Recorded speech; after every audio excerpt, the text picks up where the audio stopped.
Encore une fois, les Nutons tinrent parole et l'on put s'occuper de soigner la pauvre mère sans se soucier des tâches ménagères et du travail non fait.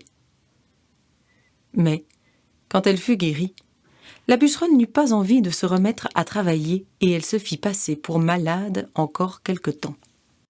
Puis elle discuta avec son mari, et celui-ci fut d'avis qu'il était temps de profiter de la confiance que leur accordaient les Nutons. Il voulait devenir riche.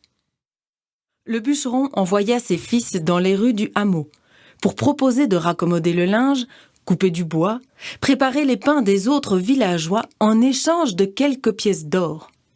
Le soir même, avec le fils aîné, il déposa 4 charrettes, 10 mannes à linge et 22 kilos de farine au pied du vieux chêne. Le lendemain matin, lorsqu'ils revinrent chercher leur dû, ils trouvèrent les charrettes vides, le linge sale et la farine toujours intacte dans le grand sac.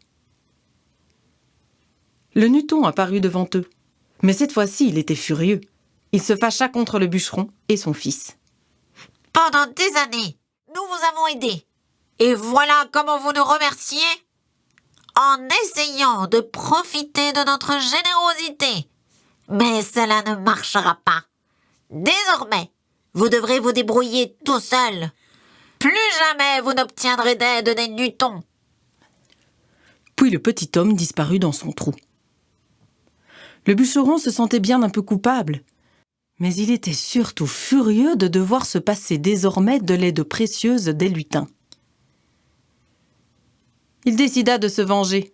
Il ameuta tout le village, expliquant que s'ils étaient privés de bois pour se chauffer, que s'ils ne mangeaient pas de pain aujourd'hui et qu'ils portaient des habits sales, c'était à cause des Nutons. Ensuite, il arma les hommes les plus forts de haches et, ensemble, ils se rendirent au bois des Nutons. Toute la journée, ils cognèrent contre l'écorce. Cela faisait de grands bangs que l'on entendit dans toute la vallée jusqu'aux hameaux les plus éloignés. Pour se venger des petits hommes, les villageois abattirent tous les arbres du bois, même le vieux chêne.